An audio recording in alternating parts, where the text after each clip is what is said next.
Welcome to The Favorites, the podcast presented by Bet365. We are part of the Action Network. I am Chad Millman, Chief Content Officer of the Action Network. Today is our Week 2 Tuesday NFL episode. One more week of reminders for how this season will go, since we have a lot of new listeners.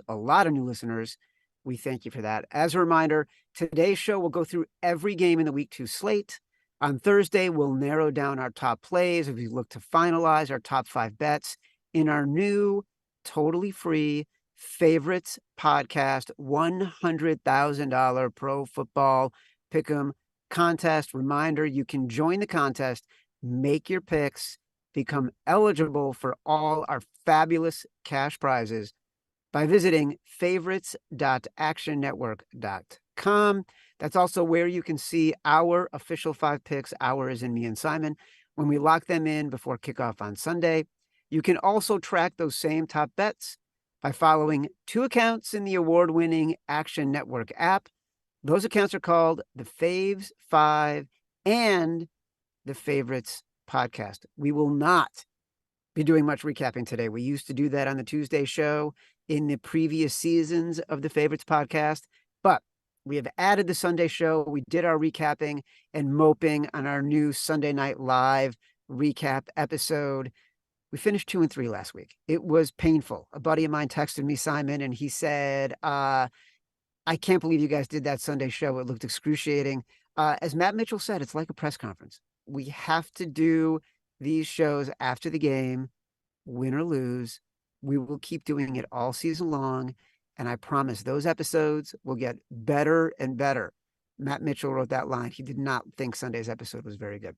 You can enjoy our shows live 3 times a week on the Action Network YouTube page. Like, subscribe. If you're watching right now, like and subscribe. And on AMP, Sundays at 7:30 p.m. Eastern. Tuesdays, 1:45 p.m. Eastern. Thursdays at 11 a.m. Eastern. Week 1 in our contest was electric. Before we shout out our Week 1 cash money winners, let's bring in my co-host, my BFF, my companion, my compadre, professional bettor, Simon Hunter. Simon, I want to be vulnerable for 1 second, okay? Because this past week was insane. Could be the most rewarding week in my long, accomplished career as a beloved media executive, as a 7-time author, as a 4-time best-selling author. This podcast hit the top 25 on Apple Podcasts sports charts, jumped into the top 200 podcasts overall on Spotify. We appreciate our listeners. Our contest hit 10,000 signups, Matt Mitchell's dream. Our audience in the app and on the platform, the web platform, exploded. On YouTube, between Thursday and Sunday, viewers watched more than 1 million minutes of our content. It's amazing, right? All Monday, I was so fucking miserable because of our 1 and 3 start. Like, I was in agony. It was like a pall over all this success. All day, everyone's like, oh my God, it's amazing. Can you believe what's happening? Blah, blah, blah. And I'm just like, this is fucking terrible. The Jets restored my faith, because now I can look at our 2 and 3 record and think we're 1 holding call away on a 2-point conversion in the Pats game from being 3 and 2. Seriously, how irrational is everything? Simon, talk me down.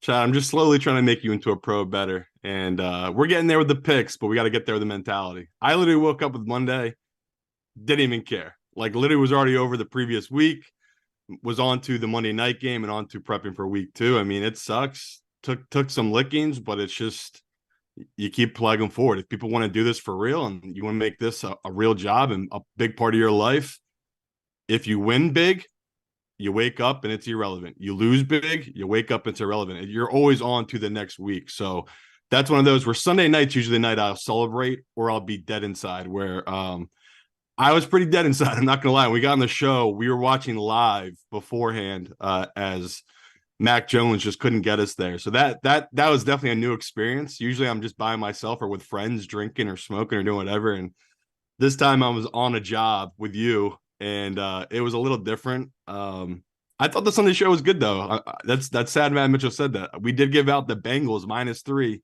Look at what it's at -3.5 now, Chad. The That's Bengals. right. So apparently we do give out good action on Sunday night. So make sure to tune in next Sunday, where I gave out the Cowboys to win by 40 points over the Giants. So You did, by the way. another thing where you're just losing your mind. You say things and apparently you look like a genius. So I You know definitely what? enjoyed the Sunday night show. I listened to the Sunday show too. I actually thought it was fun. I liked the Sunday Me show. too.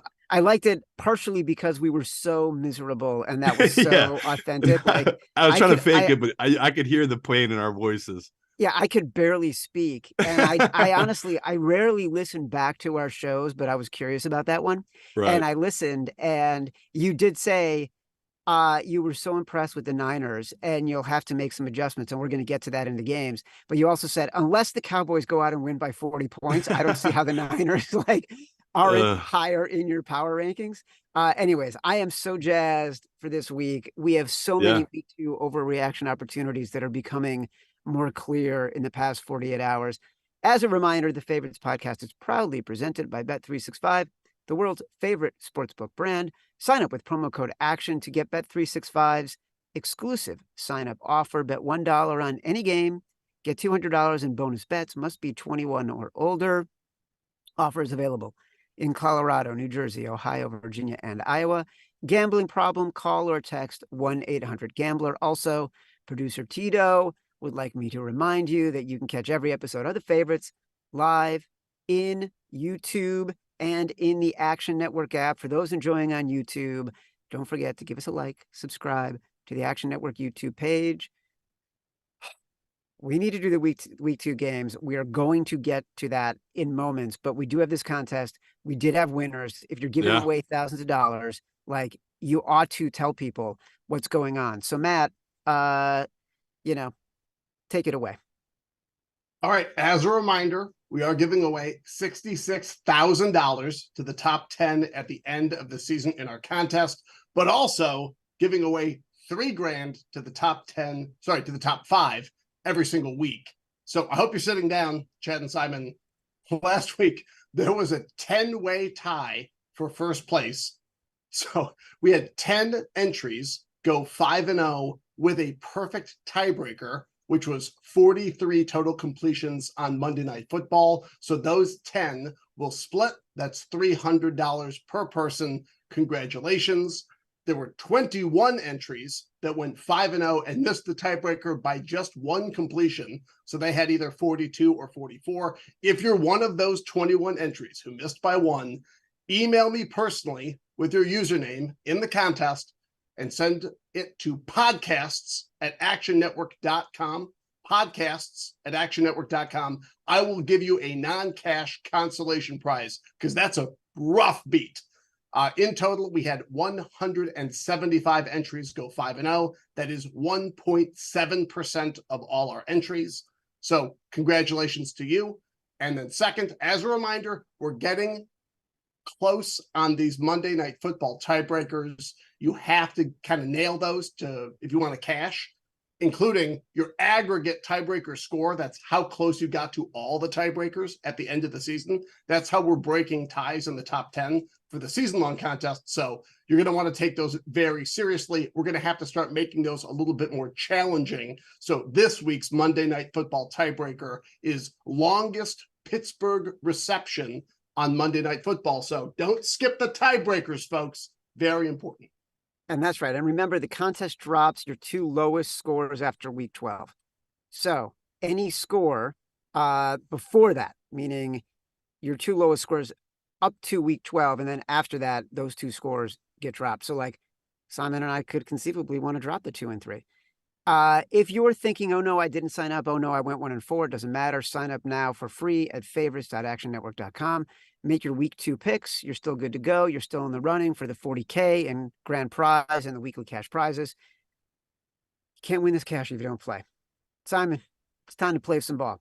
It's time to put some money on the line. It's time to make some bets. Here's a stat, and this is going to be relevant for this podcast.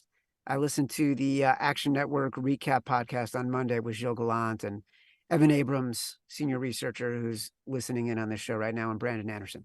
In week 2, teams that lost by 10 or more against a team that did not lose by double digits. So they didn't have to win. They could have lost as long as they didn't lose by double digits. Since 2012, those teams 36, 18, and 3 against the spread, 67%. If you are on the road, that number goes to 24 and 1, 83%. Teams that applies to this week, that includes the Seattle Seahawks and I believe the Chicago Bears. We're going to get to it. Point is, small dogs excel in weeks 1 and 2. Let's start with the Vikings at Philly on Thursday Night Football. The line opened at 7.5. It's at 7. We talk about the luck rankings all the time. Sean Kerner, Nick Giffen, Billy Ward. They put together this metric that basically finds the signal in all the noise of the randomness that happens in pro football. And last season, we ended up by the end of the year using it as a real sort of marker for how we were calibrating some of these games. This is the biggest luck game of the week, Minnesota Philly. And I went deep into the stats on this, so I'm curious to get your thoughts. Where are you at right now? I'm hoping this gets to 6.5. That's the hope right now, is that the public keeps coming in on the Vikings, and this goes from 7.5 down to 7, down to 6.5. So as someone that's going to back the Eagles, they just played a horrible game, and that's one of those where you kind of throw it out if you're the team itself. Maybe they'll watch the film on Monday and then they'll just throw it away because it was just totally useless. They got out game planned by Belichick, and that's why we love that Patriots team. Like, if they didn't give up that pick 6 and that turnover in their own red zone, completely different game. So the Eagles team, they had their sloppy game, they had their Super Bowl hangover game. Now they're coming home in a primetime game on Thursday night in a short week. That's just a tough spot for the Vikings. Not only are they traveling, they don't match up well against this Eagles team. And now there's reports out their center might be out and their right tackle might be out as well. So it could get ugly here really fast for a Vikings team that we all knew they overachieved last year. Anyone kept telling you they overachieved. They're not as good as their record said last year. This year, I feel like they're just going to go back to what they should have been, which is a 9-8, 8-9 kind of team. So won't be shocked to see them start the season 0-2. The pros were all over the Bucs last week. And the same scenario here, like the Eagles have the same setup. They have Smith and A.J. Brown on the outside, 2 receivers that this Vikings team won't be able to cover. And we saw last week with Godwin and Mike Evans. They just kept getting open, even for Baker Mayfield. So I usually would bet a bounce back spot here for the Vikings, but we see it time and time again. These Thursday teams really favorite the home teams and the favorites. And it's just a bad matchup for this Vikings team. So, I was kind of thinking Vikings when I was at 7.5. Once it got to 7, I was like, okay, now I'll just hopefully wait and let this get to 6.5 for this Eagles team. Look, I think it could be headed that way. About 76% of the money right now is on the Vikings, and it did dip pretty quickly yesterday from 7.5 to 7. That Vikings team is really interesting. Like, they torched the Bucs, they should have won that game. That game came down to Kirk Cousins throwing a pick in the red zone. Yeah. At the end of the first half, they were up there. It was tied 10-10. They could have gone up 17-10, but their yards per pass attempt were huge. Their total yardage was huge. They had 3 bad turnovers, and they played Baker Mayfield ball against Baker Mayfield is what happened. That was it. That was the ball game right there. All right. So we're going to wait on the 6.5. I'm not feeling any love for this as a contest play. We can't play Thursday games in the contest. I don't feel exec decision. I don't feel Simon Says. This next game. Oh boy. Next game. We got the Kansas City Chiefs. 3-point favorites on the road at Jacksonville. Simon, we hate taking favorites. We hate taking road favorites. We are taking the Kansas City Chiefs this week. Yeah, and we talked about it when it was 2.5 on Sunday night. We were saying that's a good number, 2.5, 3. Little did we know, the ownership would finally wake up Monday morning, come to, and be like, okay, let's just pay Chris Jones, give him a 1-year deal, get our guy back for that interior D line. And that's just a big deal to the identity of this team. So we bet it. I didn't put a lot on it. The hope is I take it again here at 3 with everyone else. It's going to be one of the more public bet games of the week. And then we get news that Kelsey is playing in this game. And this jumps up to -4, maybe -4.5. So that's one of those. I'm just trying to beat the number. I think this is a good line where you can do that. We could make this Simon Says. It's a little chalky though, so I don't want to do that. I feel like that's too easy for this show. So yeah, me and Chad, anytime we're catching Mahomes under a field goal on this show, we almost always take him. And if he's a dog, we almost always take him. So it's whenever it gets to 3.5, 4, that's when we start looking the other way, which again, you could do in this spot. If you got 2.5, the line closes at 4, 4.5. You could try to play both spots and try to hit that middle. We just talk all the time. This Chiefs team win close games. They're not really a team that blows teams out. So very interesting number. They opened at 2.5. Ton of money came in. They moved it to 3. Now it's just sitting at 3. So definitely one of the more interesting lines of the week. Yeah, look, I don't know how we ignore Patrick Mahomes in this spot. Evan has done some great work. He's just great to back after a loss. Yeah, he's great to back after a loss. He's great to back at -3 or less, 19-6-1 against the spread. Yeah, sounds right.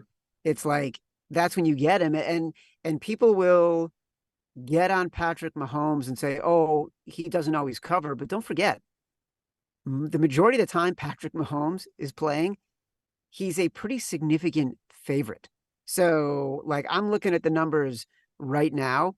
More often than not, 68 times in his career, actually 69 now, he's been a favorite of 3.5 or higher.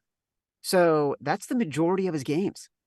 So of course you're going to have a hard time covering when you're always more than a field goal favorite and even higher. At -3, that's the play. Yeah, no, I think it's pretty crazy just to think how crazy week 1 is. That it's a lot of hype, a lot of noise coming into the season, and Mahomes didn't cover, Joe Burrow didn't cover, and Josh Allen didn't cover. The 3 lead guys in the AFC, they all had a rough go, and that's kind of how me and Chad, we try to make money here, is we try to take the ugly quarterback. So a great example of that for week 1. I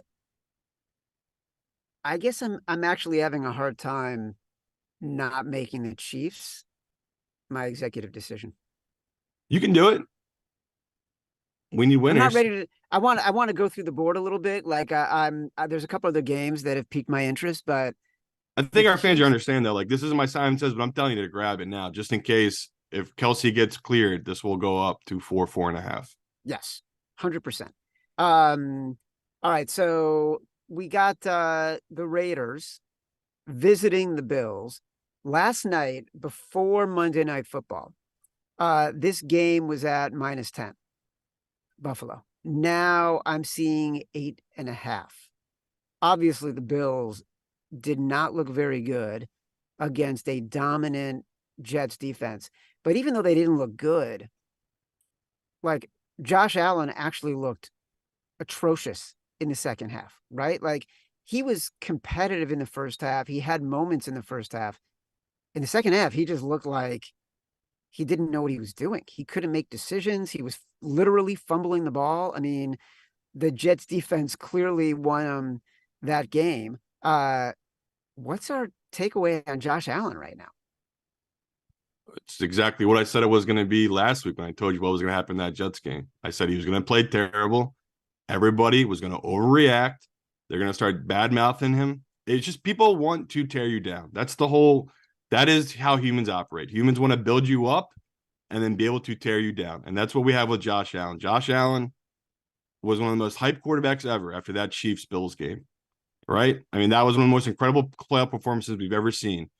And then the following year, last year, he started out great, got the elbow injury, and his numbers reflected that. He played terrible for half the other season. So everyone's coming out of the woodwork now saying, has this guy even been good since that one game he had against Mahomes? People are just going to trash him all week. I love it. This is my Simon Says game. If you can grab that 8.5, grab it right now. This is a no-brainer game. We have what I described to you. The Jets have built their defense to stop one man. They didn't build the defense drafting to stop Tua or Mac Jones in that division. when they started building this, when Joe Douglas came to this team, there was one guy he had his eye on, and that was Josh Allen. And they've built this whole defense to stop Josh Allen. They have incredible speed on the outside and corners who are really big and strong and really hard to, and tough in coverage. So to me, horrible game by Josh. He tried doing too much, and they kind of had him in that scenario of he obviously would never say he was seeing ghost, but that's what he was. The same guy picked him off 3 times, Chad. Like, that is an insane stat. This guy, one of my favorite things ever, his bonus was tied to him getting 3 picks this year. So that guy already got his $250K bonus for the season in week 1. So easiest buy low of the week. I still have this number at 10 for Buffalo. So the fact that we're getting a 1.5 now and they're moving through key numbers, I love this spot for the Bills. Such a great bounce back spot. Playing a Raiders team that are coming off a big divisional last minute win, now traveling across country to Buffalo, New York. Love it. Love this spot so much for this Bills team. It reminds me of last year, Chad. I think the Seahawks won week 1. They were going to travel to go play the 49ers. The line was -13. And the 49ers had just lost to Chicago. No one was betting on Trey Lance. Everyone and their grandmom in that week 2 last week was all over Seattle as a double-digit favorite. And I begged you people to take the 49ers as a big favorite. I think they won the game like 35-0. They blew them out. I don't think Raiders will get shut out here. Raiders do have some talent. But this, to me, reeks of a Josh Allen 35-14 big game win. It's just a great spot for this Bills team that they are going to be pissed off all week. Josh Allen is going to be pissed off all week. Raiders team, they're feeling good. They are feeling good coming into this game. So, this number, the fact that it moved down to 8.5 now, that I got to make it Simon Says. Grab it. I think it's going to go back up. Yeah, well, look, the line is 9.5 at Bet365, but there are a lot of 8.5s out there. So, do your shopping. We love our sponsors, but do your shopping. Find the 8.5 out there. That's the Simon Says. Baltimore, it's Cincinnati. Cincinnati is now a 3.5-point favorite. Look, we discussed it on Sunday as one we should hit right away. It moved from 3. The stat I mentioned above from Brandon Anderson applies to this game, not the road part, but the fact that Cincinnati is a double-digit loser playing against a team that did not lose by double digits. The Ravens, I watched a lot of that game. Look, we had the Texans plus 9.5, plus 10. So we were invested in that Ravens-Texans game, and that defense was just incredibly good. CJ Stroud he can only get better. He can't get worse. So the opportunity to look a little bit healthier against a Bengals defense that is not as good as the Ravens, great for him. But Cincinnati getting healthy, that's most important. And playing at home, I can see why this number moved. It's a wise guy play. Yeah, it's just the public. I told you on Sunday, public will come in on the Ravens. If you go by the book, you would take Cincy there in that spot when they were -3. Now it's up to -3.5. I still don't hate it. I mean, it's definitely one of the books are like looking at you and they're just like, yeah, be a man, take that -3.5, because it does feel so much easier and better to take the Ravens there plus 3.5. So that's one of those. I don't know if we'll have it in our contest, but I'm hoping everyone listened to us and bet at the -3, because even yesterday it was still -3 at a lot of books. So to me, this is one of those we just hope it comes back down, because in these divisional games, we see it time and time again. The spread really comes into factor. So last week's blowout with them and the Browns, we're gonna find out real quick if that was the rain that affected Joe Burrow, or is he really rusty and he just isn't in tune with this offense right now. But how could you not take that -3? It was just such a great number. So not as shocked at all on Tuesday here. It's -3.5. Well, look, that's what happens though, right? Like in these games, especially with the public coming in on Sunday as it gets closer, they could be on the Ravens because of how good they looked and how bad the Bengals looked. Yeah. And these games almost always end up at a field goal. Always. Yeah. They do. They just do. And I did a show yesterday. I did Green Dot Daily with Darren Ravel, who's like the most public bettor ever. And what I said, he was shaking his head the whole time. All these people are so mad at the Bengals. Anyone like him that bet on the Bengals last week are so bitter. That's who's going to be piling on this Ravens team. While people like us that faded the Bengals, we're super happy to come on the other side. And that's kind of what we talk about all the time. We're riding up and down. We're just going from one side to the other. And that's really how football is. We're going to move like the waves in the ocean. I feel like that was a reference to a 1970s TV show called Alice and a waitress called Flo. We got to give this stat real quick. All right, go ahead. Lamar Jackson, 5-0 ATS as a dog last 2 years. Baltimore, 18-3-1 as a dog against the spread last 22. So, going against the trend here, but I do believe that offense, Lamar didn't look right. And anytime they had a little bit of pressure, if you look at his numbers, anytime he got put off his spot, which wasn't a lot, right, from Houston, I think it was only 7 times they got pressure. I believe he only had 1 completion. So it is one of those where I do think the Bengals will be able to get to him. It won't be as easy as it was against Houston. And we'll see. Ravens are one of those teams that had a bunch of major injuries in week 1. So we'll see what happens this upcoming week with their offensive line. Chargers visiting the Titans. Mike Vrabel as a home underdog. He is +3 in this game. 65% of the money coming in on the Titans.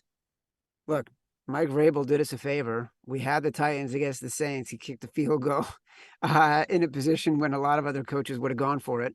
But we immediately bet this on Sunday night. We just assumed the number is going to move. It actually hasn't moved, which is fine. But how are you not backing Mike Vrabel in this spot as an underdog? Stats that applied last week when he was going to play the Saints. They're only better. 24-15-1 as an underdog against the spread. 24-9-1 when the spread is 3 or higher. And it's a coaching mismatch. So there's no hesitation for me. Tannehill was awful, but there's zero hesitation for me betting the Titans on this one.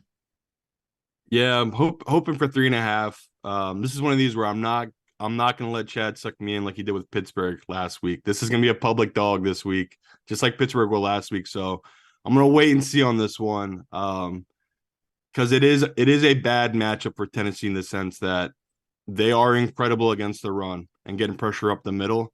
Herbert, his best weapons are wide receivers and getting outside the pocket. So they might get a little luckier, the Chargers. I thought this number was going to move more because you saw Austin Eckler popped up on the injury report, and he might miss this game. So I'm a little shocked, Chad, that it didn't drop. That's the only thing giving me hesitation right now. I thought the books would move this to 2.5 to get some Chargers money, but they're holding at -3. So definitely a number we're going to keep our eye on this upcoming week.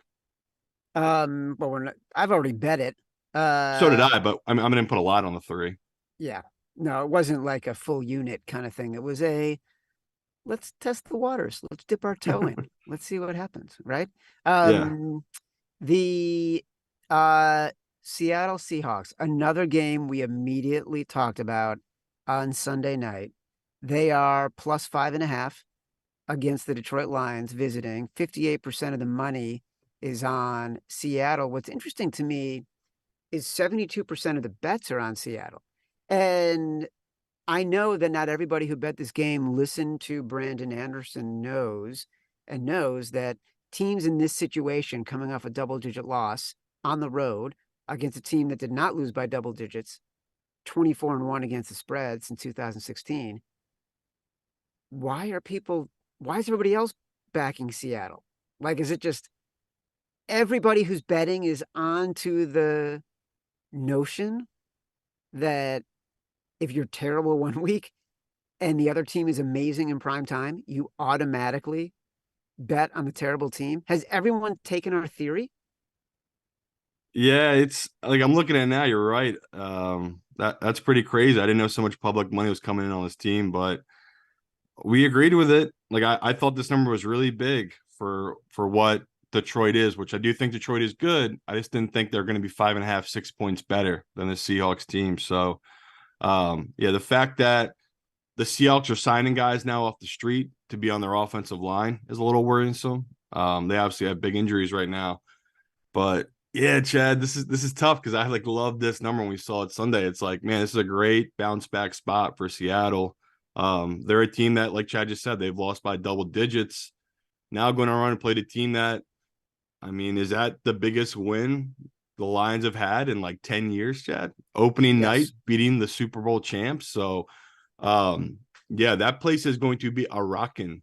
Detroit. It's going to be a party there.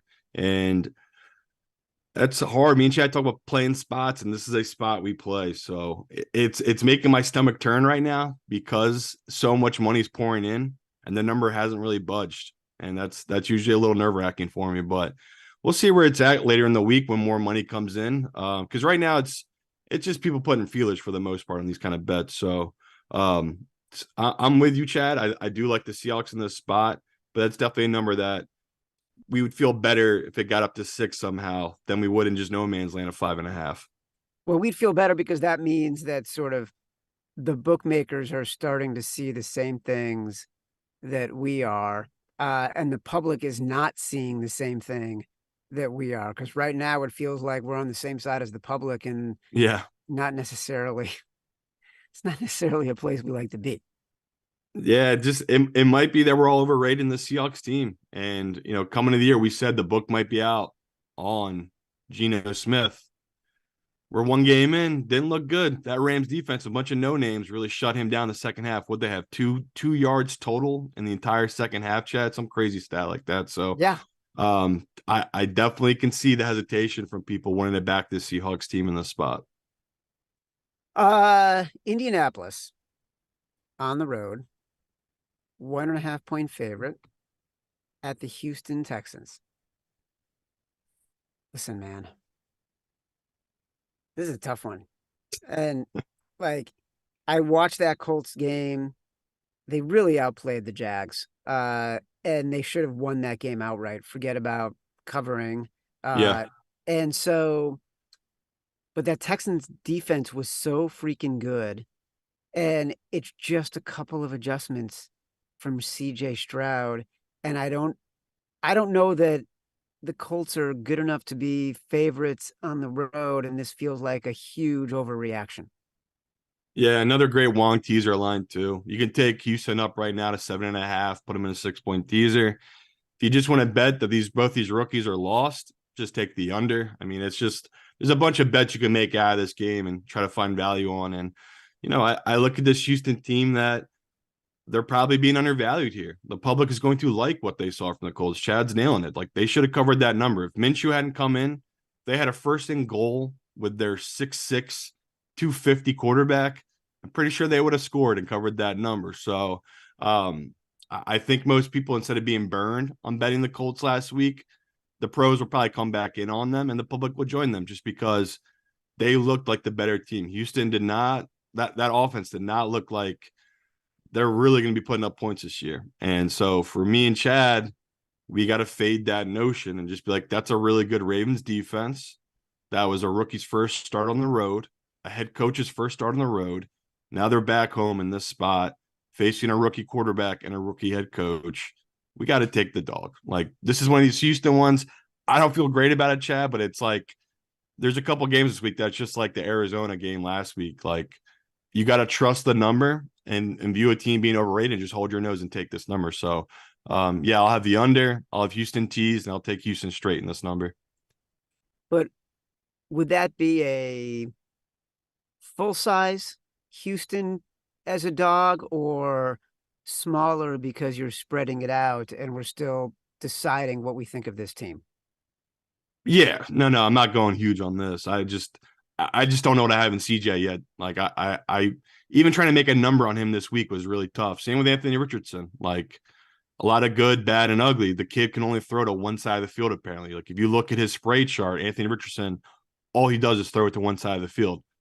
Guess who has these spray charts? All these NFL head coaches. So, of course, if that's what it takes, Houston this week, they're great defensive minds. They'll just take away that side of the field. So that's the thing here. I'm going to just play the number because it feels like it's a good number back in this Houston team. Packers looked like world beaters against the high school defense, the Chicago Bears.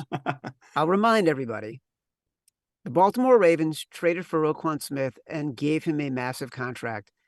That guy was at the center of the Bears defense, and they decided he wasn't good enough. Now we are letting Jordan Love look like he is a Hall of Famer in the first week of the season. I got to tell you, I'm not buying the hype yet. And they're on the road at the Falcons. The Falcons are underdogs. Tickets coming in on the Packers, money coming in on the Falcons. A reminder for everybody, tickets means public, money means professional bettors. Simon, I don't know how many times we have to say it. We're an Atlanta Falcons podcast.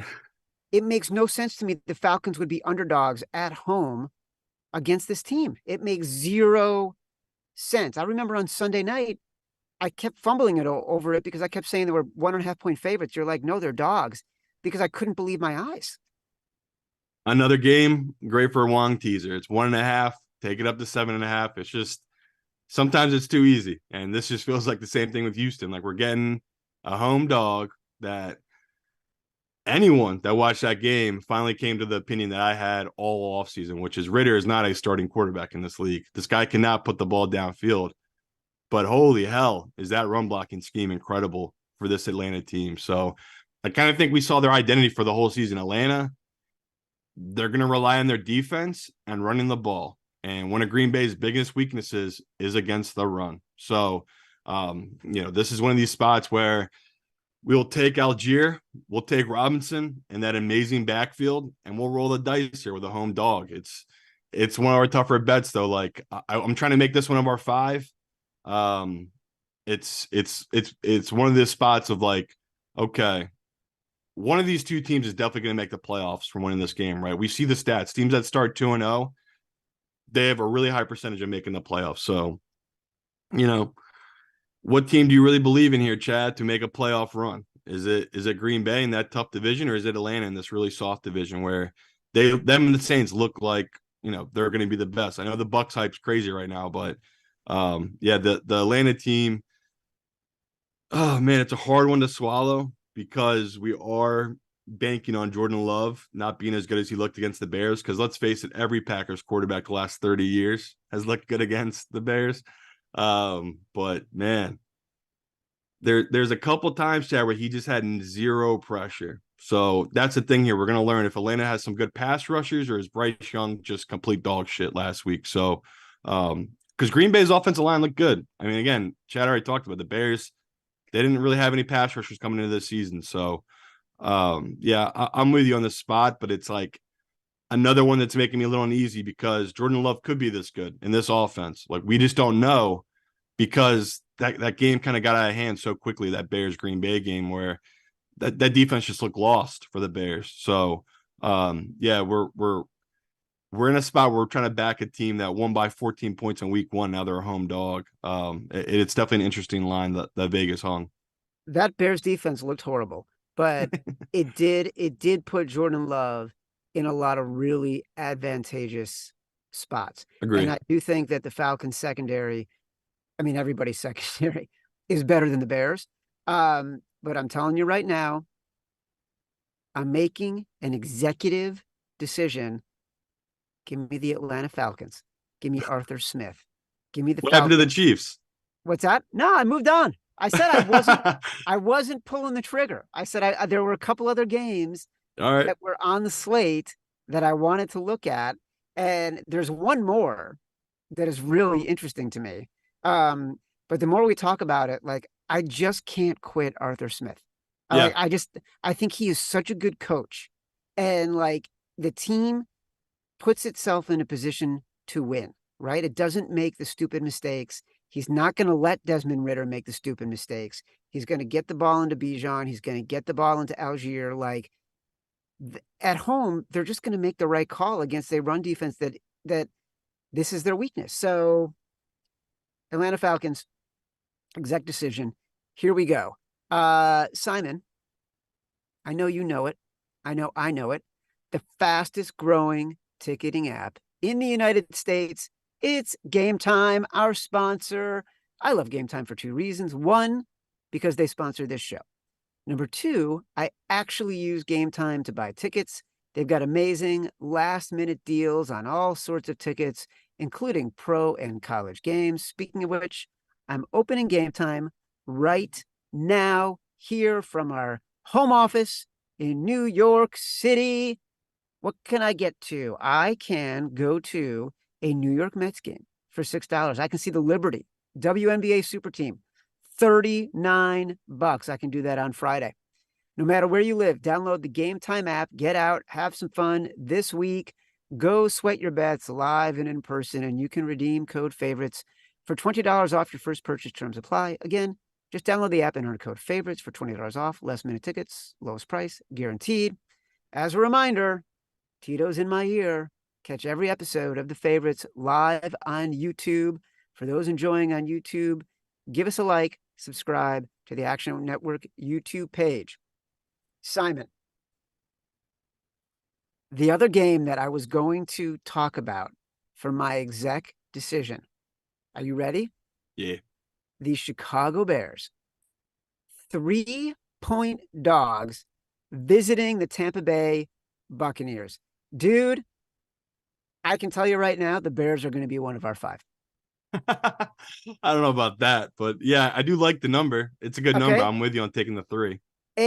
I talked about that stat about the teams that lose by double digits against a team that did not lose by double digits. Since those teams since 2012, 24-1 against the spread if they are on the road. Okay, Seattle and the Bears. So let me talk a little bit about one of the reasons I chose the Falcons instead of the Packers is the Bears allowed 8.5 yards per pass attempt. They allowed the Packers to go 9 of 16 on third downs. Not very good, right? But that also shows Jordan Love really didn't have much pressure and much defense in that game. The Bears offense, 22 first downs, greater time of possession, 3 turnovers, which gave Jordan Love short fields, and 4 sacks. Okay.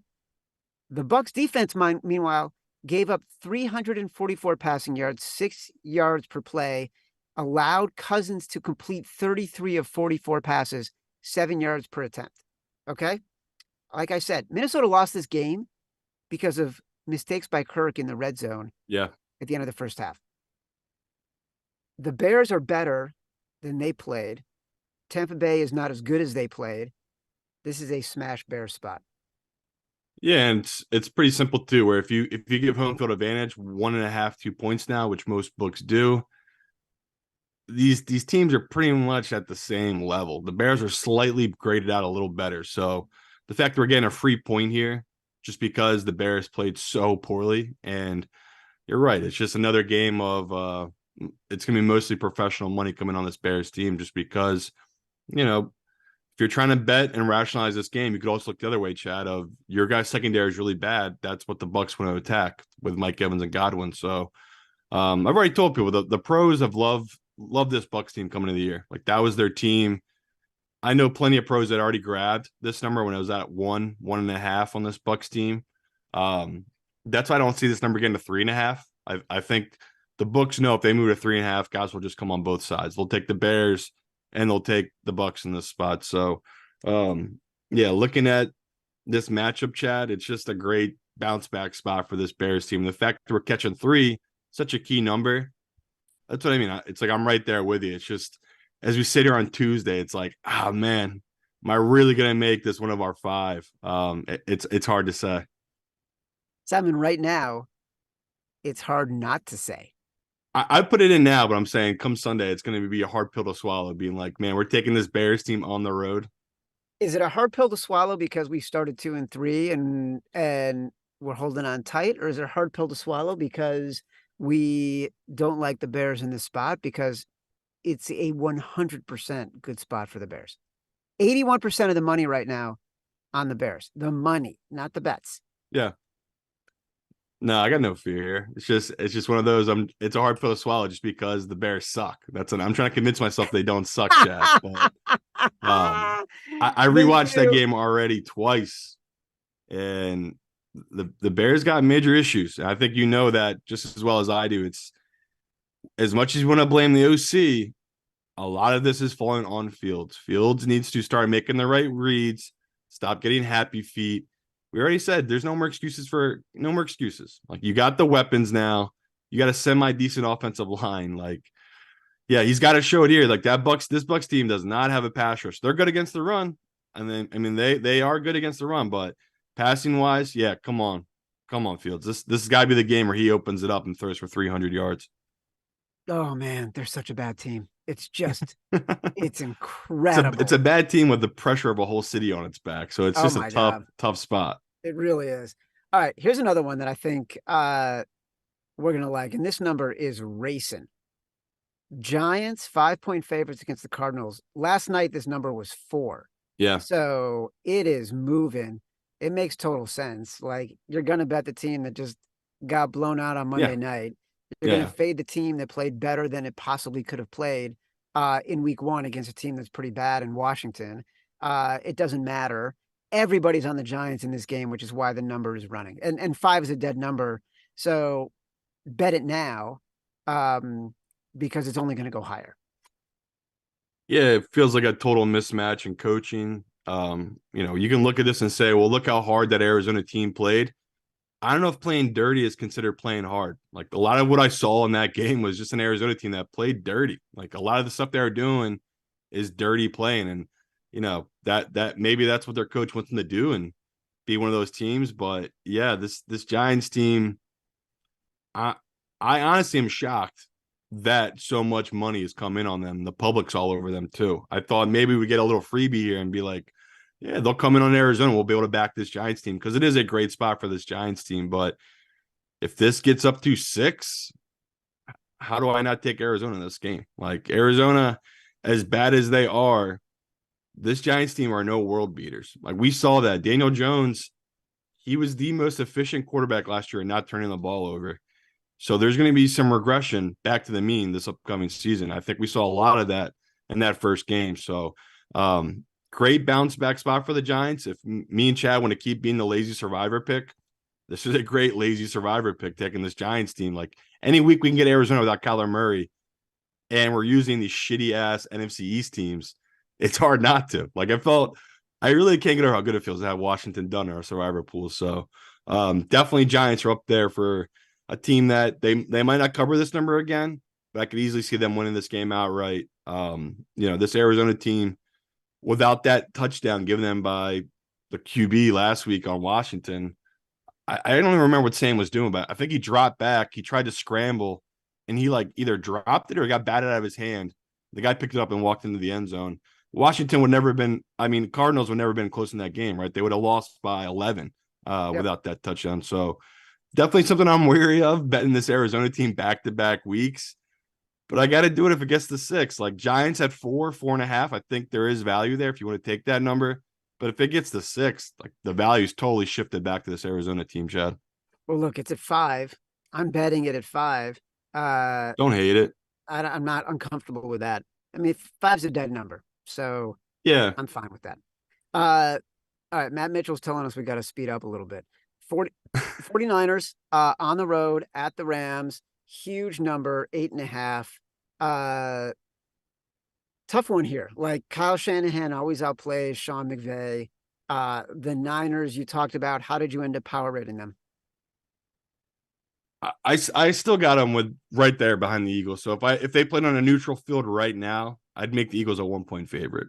So that's one of those where coming into the season, it probably was 2.5, 3, and now it's down to 1. And with the Cowboys, it's down to 2. So both those teams, again, this is September. So much is going to change come playoff time. But I do have it that I thought there's a little bit of a gap between the Eagles and the 49ers. And, clearly Brock Purdy, he's come back from this injury incredibly well. And he just looks totally in tune with this offense. So, it's definitely a team that I undervalued coming into the season. And now they have my full attention.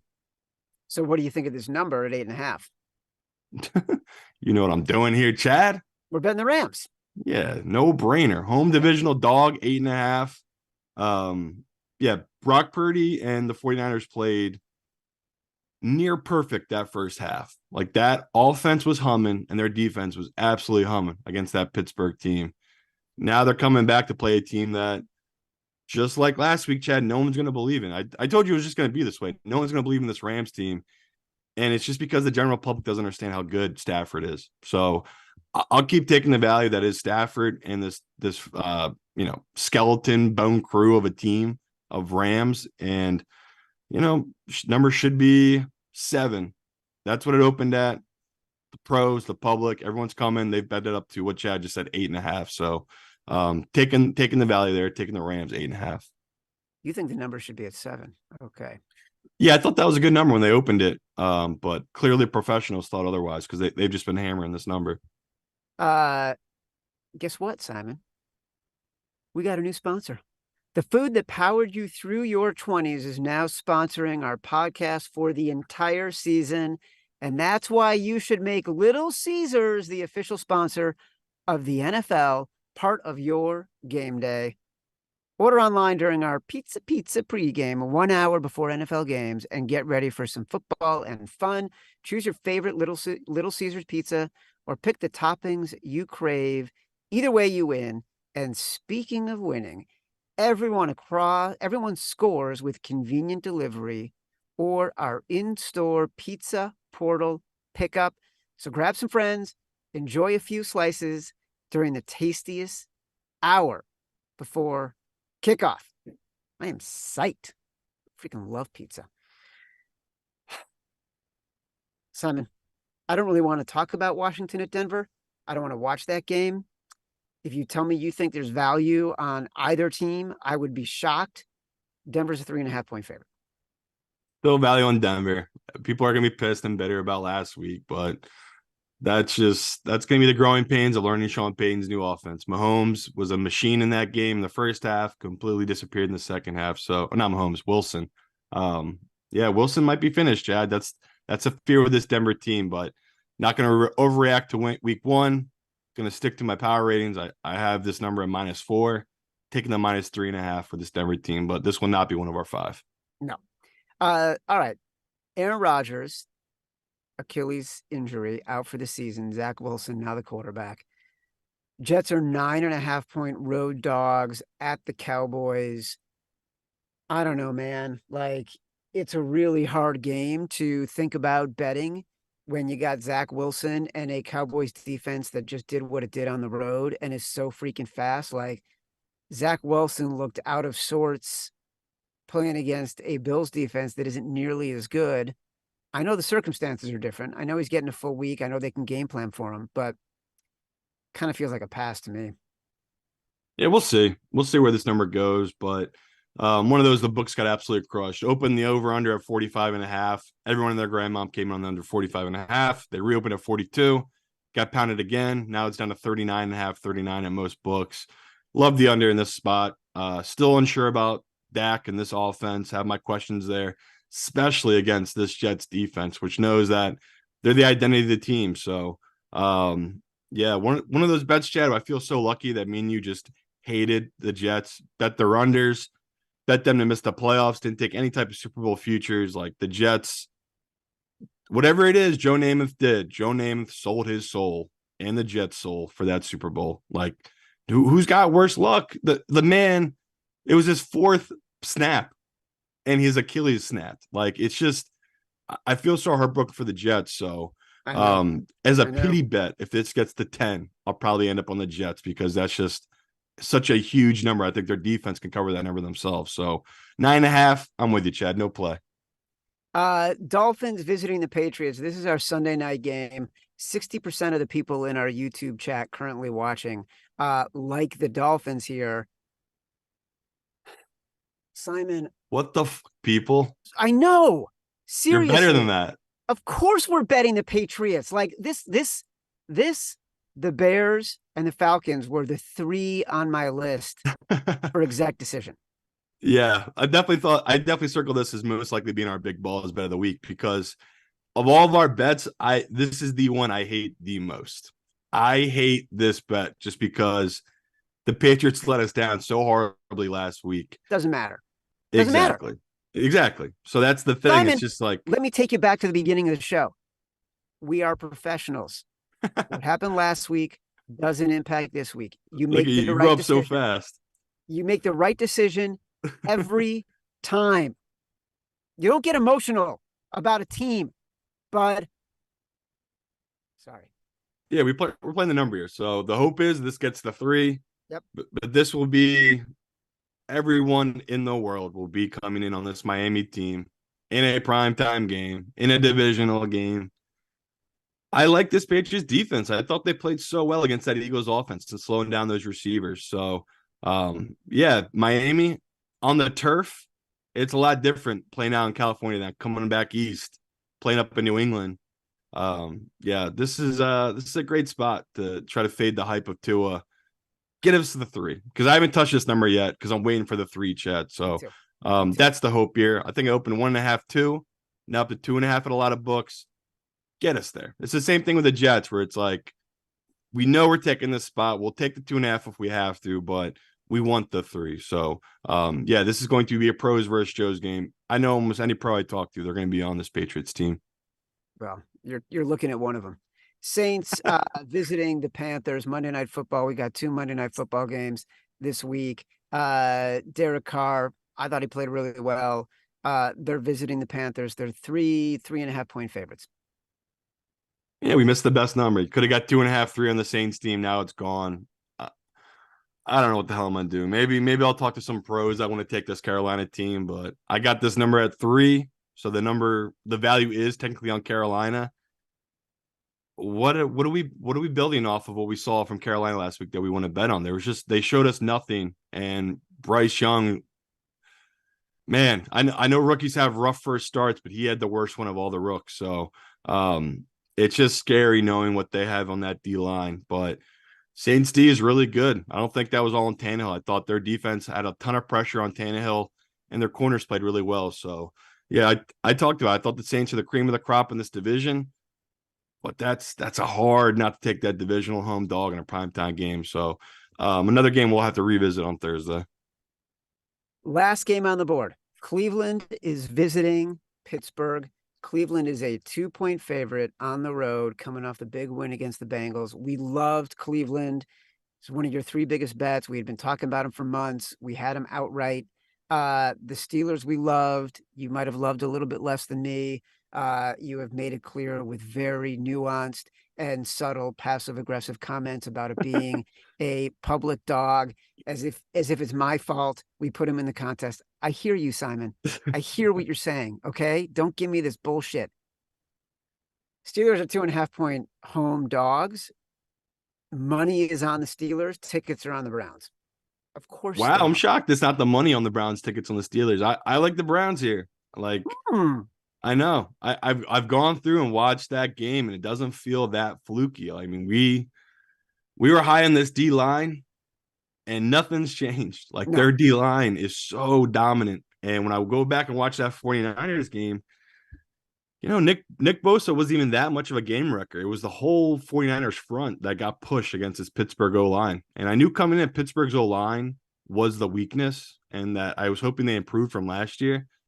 Doesn't look like it. So historically, the Steelers do bounce back, usually good in this spot, especially Tomlin at home as a dog. That's the only reason we might not have this one in the contest going with Cleveland. But feels like a good number. Like this Cleveland team, you can say what you want about Watson last week. He made the plays that Joe Burrow couldn't. Like he was throwing in the same weather that Joe Burrow was dealing with, and he was making the throws when he had to. So I'm excited to really kind of see what we got here from Watson, because this is another big game of they win this, Chad, they're in the driver's seat of winning this division and making the playoffs. And we've talked ad nauseum about the Browns team. This is the year. Like next year, the Watson contract kicks in. So this is really it for this Browns team. And, you know, great teams in week 2, they kind of upset and shock the world. And this would be one of those, like this, I don't know if this would shock the world, but this would shock me, Cleveland winning this game. So I got to take the number -2.5. I feel like this number should be 3. The fact that it's up to 2.5 is surprising. Just the fact that you just said the money has been going on Pittsburgh, yet the line's been moving against them. So pretty telling. The number opened at 1. Now it's up to -2.5 for this Browns team. Simon, let me recap the games that we're looking at for our contest that we'll probably focus on Thursday. Rams plus 8.5. Kansas City -3. Buffalo, it's going to move, but right now we like it at 8.5. Atlanta, the Pats plus 2.5. The Bears +3. Cincy, we're hoping maybe it gets back down to 3. Giants -5. Browns are interesting. Am I missing anybody? Titans? Can I sell you some Titans? Should we put on the list? Yeah, you can put them in. Titans +3. Don't give me that preemptive pity so you've got something to rip me for when we put the Titans in and they lose. I really don't think we're going to, but you never know. You never know. You don't know what the number is going to be. It's changing. It's dynamic. Like this podcast, we are dynamic. Simon Hunter, my co-host, you are dynamic. As a reminder, the Favorites podcast is proudly presented by Bet365, the world's favorite sportsbook brand. Sign up with promo code ACTION to get Bet365's exclusive sign-up offer. Bet $1 on any game and get $365 in bonus bets. Must be 21 or older. Offer is available in Colorado, New Jersey, Ohio, Virginia, and Iowa. Gambling problem? Call or text 1-800-GAMBLER. For Simon Hunter, I am Chad Millman. This has been the Favorites podcast, part of the Action Network. Like us, subscribe on YouTube, download from Apple Podcasts, from Spotify, wherever you get your podcasts. Until Thursday at 11 a.m. Love you.